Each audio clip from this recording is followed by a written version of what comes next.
Hello friends, आज के इस वीडियो में हम इंडक्टिव टाइप के जो प्रॉक्सिमिटी सेंसर्स हैं उनके बारे में डिस्कस करेंगे कि उनका वर्किंग प्रिंसिपल क्या है, वो किस तरीके से वर्क करते हैं और उनकी वर्किंग क्या है। तो वर्किंग को हम उसके डिफरेंट पार्ट्स होंगे उनकी हेल्प से या कंपोनेंट की हेल्प से समझेंगे। ठीक है, तो आज का वीडियो हमारा इंडक्टिव प्रॉक्सिमिटी सेंसर के ऊपर रहेगा। इससे पहले जो हमारा वीडियो था उसमें हमने प्रॉक्सिमिटी सेंसर्स क्या होते हैं, उनकी जो फीचर्स होते हैं वो देखे थे और उनका क्लासिफिकेशन देखा था कि कितनी टाइप के प्रॉक्सिमिटी सेंसर्स होते हैं। जो हमारे फीचर्स थे वही हमारी एप्लीकेशंस भी थी कि हम अगर हमसे कोई एप्लीकेशन पूछता है तो उन कंडीशन में हम एप्लीकेशंस भी वही थी जो हमारे उनके फीचर्स में मैंने बताया था। तो आज हम प्रॉक्सिमिटी सेंसर्स के बारे में देखेंगे। इनकी प्लेलिस्ट की लिंक आपको डिस्क्रिप्शन में दी है और प्रीवियस जो वीडियो थी उसकी लिंक भी आपको डिस्क्रिप्शन में दी है, वहाँ जाके चेकआउट कर सकते हैं। सबसे पहले इसकी डेफिनेशन है, इस प्रकार के प्रॉक्सिमिटी सेंसर का यूज़ मेटेलिक ऑब्जेक्ट्स और टारगेट को विदाउट एनी फिजिकल कॉन्टैक्ट के डिटेक्ट कर आउटपुट प्रोड्यूस करने के लिए किया जाता है। ठीक है, हमारा जो ऑब्जेक्ट है वो कैसा होना चाहिए, मेटेलिक ऑब्जेक्ट होना चाहिए। जो इंडक्टिव टाइप का प्रॉक्सिमिटी सेंसर है ये हमारा एडी करंट प्रोड्यूस इसके अंदर एडी करंट होता है, उस एडी करंट की हेल्प से हम मेजरमेंट करते हैं, उस एडी करंट की हेल्प से हम उसका जो आउटपुट है वो हमें आउटपुट मिलता है। तो इसलिए उसका जो जो ऑब्जेक्ट है वो क्या होना चाहिए, कंडक्टिव होना चाहिए। कंडक्टिव का मतलब क्या है, वो मेटेलिक होगा तो कंडक्टिव होगा ही। तो उस तरीके की एप्लीकेशंस होंगी उनमें हम यूज़ करते हैं। जो इंडक्टिव प्रॉक्सिमिटी सेंसर है इसी का यूज़ किया जाता है जो बेंटली नवेडा की 3300 और 3500 की सीरीज़ है उसके अंदर जब हम मशीन मॉनिटरिंग सिस्टम पढ़ते हैं उस कंडीशन में। तो वहाँ भी हमारा जो शाफ्ट होता है वो क्या होता है, कंडक्टिंग मटेरियल का होता है। ये स्टेनलेस स्टील का होता है, एसएस का बना होता है और उसकी ग्रेड होती है 414।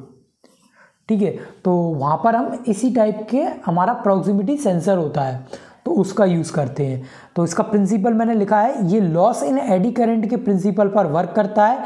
जब इसमें प्रयुक्त कॉइल को ऑसिलेटर सर्किट की हेल्प से हाई फ्रिक्वेंसी अप्लाई की जाती है तो कॉइल के इलेक्ट्रोमैग्नेटिक इंडक्शन के कारण एडी करंट जनरेट होता है। जैसे जैसे मेटेलिक ऑब्जेक्ट प्रॉक्सिमिटी सेंसर या सेंसर टिप के पास आता जाता है वैसे वैसे एडी करंट ऑब्जेक्ट के सरफेस पर फ्लो होता है और एडी करंट लॉस होता है। ठीक है, इसमें होता क्या है, एक इसके अंदर होता है एलसी सर्किट। एलसी सर्किट क्या करेगा, हाई फ्रिक्वेंसी की आरएफ सिग्नल्स को प्रोड्यूस करेगा, हाई फ्रिक्वेंसी की आरएफ सिग्नल को प्रोड्यूस करेगा। उनको क्या करेगा, ये सेंसर की जो टिप है इसी को हम बोलते हैं एक्टिव सरफेस। जिस यहाँ से वो सेंस करेगा, जैसे ये टिप है यहाँ से ये सेंस करेगा तो इसे हम क्या बोलेंगे, एक्टिव सरफेस या एक्टिव फेस। तो वैसे ये एक्टिव फेस है, ये क्या करेगा, इस फेस को देगा। यहाँ पर एक कॉइल होती है, उस कॉइल में क्या होता है, इलेक्ट्रोमैग्नेटिक इंडक्शन होता है। इलेक्ट्रोमैग्नेटिक इंडक्शन के कारण अभी हम इसमें क्या दे रहा है, एसी वोल्टेज। तो उस वोल्टेज के कारण क्या होगा, वहाँ पर फ्रिक्वेंसी होती है एसी में, तो उन कंडीशन में वहाँ पे क्या बनेगा, एडी करंट प्रोड्यूस होगा। और एडी करंट क्या होगा, जैसे जैसे मेटल उसके पास आएगा या मेटेलिक ऑब्जेक्ट पास आएगा वो एडी करंट उस मेटेलिक ऑब्जेक्ट की सरफेस पर फ्लो होगा। मान के चलते हैं हम, ये इसकी सरफेस पर इस वाली टिप पर बना एडी करंट। ठीक है, ये है मेटेलिक ऑब्जेक्ट हमारा जो पेंसिल है। तो जैसे जैसे अगर ये दूर है तो यहाँ पर एडी करंट बन रहा है, पर ये एडी करंट इसकी सरफेस पर फ्लो नहीं हो रहा। इसकी जो आरएफ फ्रिक्वेंसी बन रही है वो इसकी अभी रेंज है या इसका जो फील्ड है मैग्नेट का उसको इंटरेक्ट नहीं कर रहा है। अब जैसे ये ऑब्जेक्ट इसके पास आएगा तो क्या होगा, यहाँ जो इसकी जो फील्ड बनी है मैग्नेटिक उसको इंटरेक्ट करेगा और उसी के साथ क्या करेगा, यहाँ जो एडी करंट है वो इस वाले के सरफेस पर फ्लो हो जाएगा। तो यहाँ क्या होगा, लॉस होगा एडी करंट का, मतलब वोल्टेज यहाँ पे कम होगा। मान के चलते हैं अभी यहाँ पे 10 वोल्ट है तो यहाँ पे क्या हो जाएगा, ये वोल्टेज जैसे जैसे इसके पास आता जाएगा तो वोल्टेज कम होता जाएगा, 10 से कम होता जाएगा। तो और अगर ये और दूर जाता जाएगा तो वहाँ पे क्या होगा, वोल्टेज बढ़ता जाएगा हमारा। तो हम क्या करते हैं, इसको जब एप्लीकेशन के अकॉर्डिंग जब हम इसको देखते हैं तो उसका अलाइनमेंट लेके और उसकी जो प्रोन एरियाज होते हैं उनको देखते हैं जब हम की फेजर या वाइब्रेशन में यूज़ करते हैं। बाकी की फेजर और वाइब्रेशन ही नहीं है, इसकी एप्लीकेशन काफ़ी हर एक फील्ड में या हर एक जगह पर प्रॉक्सिमिटी सेंसर्स का यूज़ हो ही रहा है। अभी हम देखें मोबाइल है या स्मार्ट वॉच हैं और भी जो हमारे स्मार्ट किचन्स हैं वहाँ पर यूज़ कर रहे हैं हम। इंडस्ट्रीज़ में ऑब्जेक्ट की काउंटिंग के लिए, उनकी पोजीशंस के लिए, उनकी प्रेजेंस या एब्सेंस को सेंस करने के लिए काफ़ी ज़्यादा इलेक्ट्रॉनिक जो अभी मॉडर्न गैजेट्स आ रहे हैं, हर एक में प्रॉक्सिमिटी सेंसर्स का यूज़ हो ही रहा है। ठीक है, यहाँ पे क्या होगा, आरएफ सिग्नल्स बनेंगे और आरएफ सिग्नल्स प्रोड्यूस होंगे, वो इसकी सेंसर टिप पे जाएंगे और हमें आउटपुट यहाँ पर क्या होगा, एडी करंट लॉस होगा और वो हमें ये एम्पलीट्यूड डिटेक्टर सर्किट होगा वो डिटेक्ट करेगा और आउटपुट प्रोड्यूस करेगा। इसके अलावा भी और भी यहाँ पर कंपोनेंट्स होते हैं, जैसे एम्पलीफिकेशन होता है। एम्पलीफिकेशन के साथ साथ इसमें सिग्नल कंडीशनिंग भी होती है। सिग्नल कंडीशनिंग के द्वारा हम उस सिग्नल को एम्पलीफाई करते हैं और फिल्टरिंग के द्वारा उसमें से नॉइज़ है या जो भी अनवांटेड सिग्नल है उनको रिड्यूस करते हैं, लीनियराइजेशन करते हैं, मॉडिफिकेशन करते हैं सिग्नल का। तो वहाँ पर सिग्नल कंडीशनिंग सर्किट भी होता है, एम्पलीफिकेशन भी होता है। तो ये इसके अदर ब्लॉक हैं। जी हमारा जैसे मैंने ये डायग्राम बनाया तो ये क्या है, टारगेट है कोई भी जी ऑब्जेक्ट है, ये मैग्नेटिक फील्ड है या एडी करंट है जो इस एलसी सर्किट के कारण प्रोड्यूस हो रहा है। ठीक है, एम्पलीट्यूड डिटेक्टर क्या होगा, उसको एम्पलीट्यूड को डिटेक्ट करेगा और आउटपुट प्रोड्यूस करेगा। ये आप केवल इस डायग्राम को बनाना, ये वाला जो डायग्राम है ये मैंने केवल की फेजर और उसके लिए था, तो उसके लिए बताया कि जैसे ये हमारा क्या है, प्रॉक्सिमिटी या प्रोब बोल लो या प्रॉक्सिमिटी सेंसर बोल लो, वो है जैसे जैसे ये ऑब्जेक्ट है इसके पास आएगा वहाँ पे क्या होगा, एडी करंट लॉस होगा और एडी करंट इसके सरफेस पे फ्लो होगा। तो यहाँ पे क्या होगा, वोल्टेज जो होगा उसका वो कम होगा, वोल्टेज डिक्रीज होगा। उस वोल्टेज डिक्रीज को हम यहाँ पर एक क्या, ये केबल है हमारी, तो ये होती है हमारी प्रॉक्सिमिटी की केबल या प्रॉक्सिमिटी सेंसर की केबल। ये होती है एक्सटेंशन केबल। ठीक है, ये भी फिक्स्ड होती है, 9 मीटर है या 5 मीटर की है, तो वो अलग अलग प्रॉक्सिमिटीज जो हमारा प्रॉक्सीमीटर होता है उसके अकॉर्डिंग हम यूज़ करते हैं। ठीक है, और ये क्या है, प्रॉक्सीमीटर है, ये प्रॉक्सीमीटर है वो ही हमारा यहाँ पर ही एलसी सर्किट होता है, यहाँ से ये देगा। और ये जो प्रॉक्सिमिटी सेंस, ये वाला जो मैंने एरिया बताया है वो एरिया कौन सा है, इस प्रोब का। और जबकि ये वाला जो एरिया है ये कहाँ पे होता है, उसमें ये हमारे प्रॉक्सीमीटर में होता है। तो ये डायग्राम मैंने केवल बताने के लिए कि कहाँ पे कैसे क्या क्या पार्ट होते हैं प्रॉक्सीमीटर सेंसर के साथ जब हम उसको इंडस्ट्री में यूज़ करते हैं, तो उसके लिए बनाया है। आप केवल यही डायग्राम बनाना, क्योंकि आप थ्योरी के लिए बनाना है आपको। यहाँ प्रॉक्सिमिटी सेंसर होता है, इसमें हमने क्या 3 इसके टर्मिनल होते हैं। एक पे -24 वोल्ट डीसी हम अप्लाई करते हैं। -24 क्यों देते हैं, क्योंकि इसमें एनपीएन ट्रांजिस्टर का यूज़ किया जाता है, जो कि जब ये बेंटली नवेडा का सिस्टम है तो उस टाइम पर एनपीएन ट्रांजिस्टर ज़्यादा रिलायबल थे। तो उस कंडीशन उन्होंने जब से एनपीएन का यूज़ करते थे तो अभी तक उन्होंने उसी टेक्नोलॉजी को अप्लाई किया हुआ है। ये कॉमन है, इसका आउटपुट है। ये क्या होती है, कॉन्फ़िगरेशन रैक होती है। यहाँ कई सारे मॉड्यूल लगे होते हैं, यहाँ पर प्रॉक्सिमिटी के होंगे, सेस्मिक मास के होंगे। अब कॉन्फ़िगरेशन रैक है तो इसके साथ साथ अलग पैरामीटर्स के भी आ रहे होंगे, जैसे बेरिंग वगैरह का टेम्परेचर होगा, प्रोब की फेजर का होगा।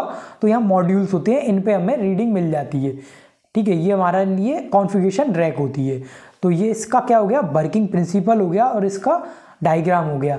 नेक्स्ट पेज पे मैंने इसकी डिस्क्रिप्शन लिखी है, एक बार मैं इसको आपको रीड करके दिखा देता हूँ। वैसे आपको इससे समझ में आ गया होगा जो मैंने एक्सप्लेन किया है उससे।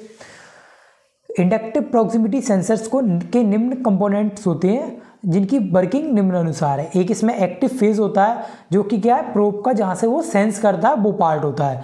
ये सेंसर वह पार्ट होता है जिसकी हेल्प से ऑब्जेक्ट को सेंस करता है। यहाँ एक सेंसिंग फील्ड जिसके द्वारा क्रिएट की जाती है, इसके द्वारा क्रिएट की जाती है, ये सेंसिंग कॉइल होती है। यहाँ पर एक केबल कॉइल होती है, इस जो प्रोब है उस प्रोब में क्या होता है, कॉइल होती है।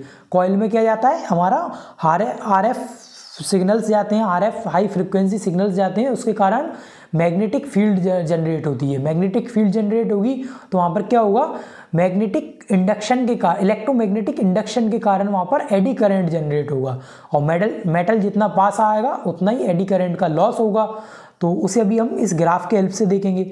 जैसे when gap small between sensor and object, sensor और ऑब्जेक्ट के बीच अगर गैप कम है तो वहाँ पे हमारा क्या होगा, एडी करंट ज़्यादा लॉस हो रहा होगा, तो उसका मैग्नीट्यूड कम होगा। लॉस हो रहा है मतलब हमें आउटपुट में कम वोल्टेज मिल रहा होगा, तो ये क्या बता रहा है, कम वोल्टेज को बता रहा है।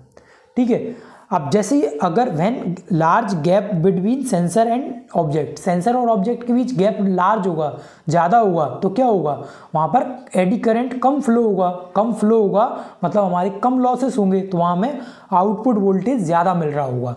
तो इसका जो आउटपुट वोल्टेज होता है प्रॉक्सिमिटी में ये लिखना नहीं है अभी, या जो सिर्फ बेंटली नवेडा के लिए मैं बता रहा हूँ, तो वो कितना होता है, -2 वोल्ट से -18 वोल्ट के बीच होता है। तो हम जो प्रोब होती है उसको इसके एवरेज लेके हम -10 वोल्ट पर माउंट करते हैं। -10 वोल्ट पे किया तो क्या होगा, अगर जैसे ये पोजीशन है, अब अगर ये -10 वोल्ट से इस साइड जाता है तो ये यहाँ पर भी मेरा क्या होगा, वोल्टेज और ड्रॉप होगा, मतलब मुझे -10 से कम वोल्टेज मिलना स्टार्ट हो जाएगा, 8, 7, 5 कुछ भी। अब जैसे ये क्या होगा, इससे दूर जाता है तो वोल्टेज बढ़ना स्टार्ट हो जाएगा। तो वहाँ पे हम एक मार्जिन लेके चलते हैं और उस प्लेस पर हम उसको माउंट करते हैं। नेक्स्ट है ऑसिलेटर सर्किट। ये ऑसिलेटर सर्किट हाई फ्रीक्वेंसी की radio frequency oscillator sensing coil को सेंड करता है, जिसके रिजल्टेंट कॉइल में इलेक्ट्रोमैग्नेटिक इंडक्शन के कारण एडी करंट जनरेट होता है, जो कि मेटेलिक ऑब्जेक्ट के पास आने पर लॉस होता है। ठीक है, ये मैंने अभी जो बताया था वही है। ये ऑसिलेटर सर्किट एक LC सर्किट होता है। ठीक है, LC सर्किट आपने पहले भी देखे हैं या पढ़े हैं, तो वही एक नॉर्मल LC सर्किट होता है। एम्पलीट्यूड डिटेक्टर सर्किट, ये सर्किट एडी करंट में हुए लॉस के एम्पलीट्यूड को डिटेक्ट कर आउटपुट जनरेट करता है। मतलब कितना अमाउंट में हमारा एडी करंट लॉस हुआ है उसके अमाउंट को बताएगा, मतलब वोल्टेज की वैल्यू को बताएगा, कितना वोल्टेज ड्रॉप हुआ है, कम हुआ है या लॉस हुआ है। एम्पलीट्यूड वोल्टेज की वैल्यू उतनी कम होती है जितना ऑब्जेक्ट सेंसर के पास होता है। जितना पास होगा सेंसर और ऑब्जेक्ट उतना कम होगा, जितने दोनों एक दूसरे के ज़्यादा दूर होंगे उतना ही ये एक दूसरे के, उतना ही आउटपुट क्या होगा इनका ज़्यादा होगा, वोल्टेज की वैल्यू ज़्यादा होगी। फिर क्या है, आउटपुट सर्किट, इस एंड पर डिटेक्टर द्वारा प्रोड्यूस आउटपुट का एम्पलीफिकेशन फिल्टरिंग की जाती है। तो आउटपुट सर्किट है, यहाँ पे हमारा क्या होगा, एक तरीके से सिग्नल कंडीशनिंग होगी। सिग्नल कंडीशनिंग की वीडियो का लिंक आपको डिस्क्रिप्शन में मिल जाएगा, और प्लेलिस्ट भी है सेंसर एंड ट्रांसड्यूसर की, उसके अंदर भी है। उनमें मैंने काफ़ी डिटेल में सिग्नल कंडीशनिंग के बारे में बताया कि किस तरीके से किस किस टाइप के सिग्नल की सिग्नल कंडीशनिंग की जाती है, तो आप वहाँ जाके चेकआउट कर सकते हैं। तो यहाँ पे क्या होगा, सिग्नल कंडीशनिंग करते हैं उसकी, इसके बाद कॉन्फ़िगरेशन रैक पे जाता है या कंट्रोल रूम में जाता है, तो वहाँ पर ये उसके अकॉर्डिंग रहता है। तो ये हमारा इंडक्टिव टाइप प्रॉक्सिमिटी सेंसर हो गया। इससे रिलेटेड आपको कोई डाउट या क्वेरी है तो आप कमेंट सेक्शन में पूछ सकते हैं। और वीडियो जरा भी इन्फॉर्मेटिव लगा हो तो वीडियो को लाइक और चैनल को सब्सक्राइब जरूर करें। Thanks for watching.